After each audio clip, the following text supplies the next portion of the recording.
Studio.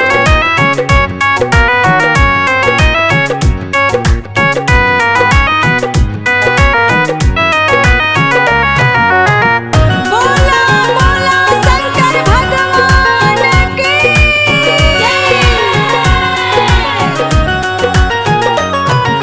कहाँ से लईबै गेरुआ कपड़वा, कहाँ से लईबै कंवरवा जी, कहाँ से लईबै गेरुआ कपड़वा, कहाँ से लईबै कंवरवा जी।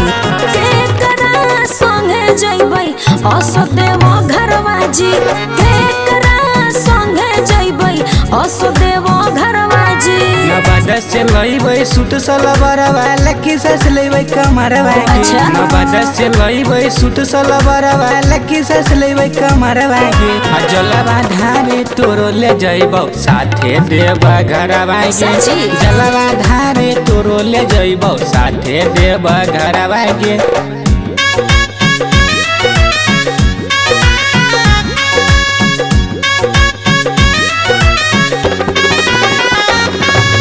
बोला बोला बाबा हरि हरि नाथ की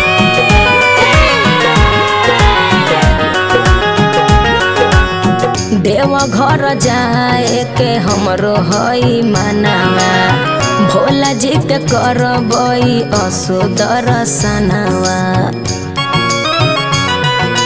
ए जी सुन तनी चलन धनी तुही देव घर नगरिया, जलवा चढ़ाबे चल देव घर नगरिया। एके साथे दोनों जइबै भोला के दुहरिया, जलवा धारे तोरो ले जइबौ साथे देव घरवा के। जलवा धारे तोरो ले जइबौ साथे देव घरवा के।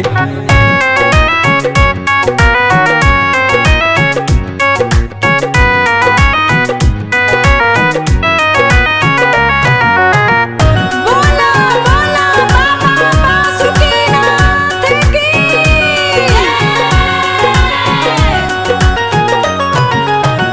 भर राही चलबै हम मस्ती में डोलत, बाबा के जयकारी हम चलबै बोलत।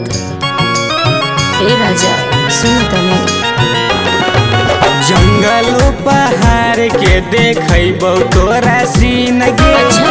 मस्ती में कटतै रानी हंसी पीला पील गे। बाबा के दर्शन ले दरसला मनवा गे। जलवा धारे तोरो ले जइबौ साथे देव घरवा गे। जलवा धारे तोरो ले जइबौ साथे देव घरवा गे।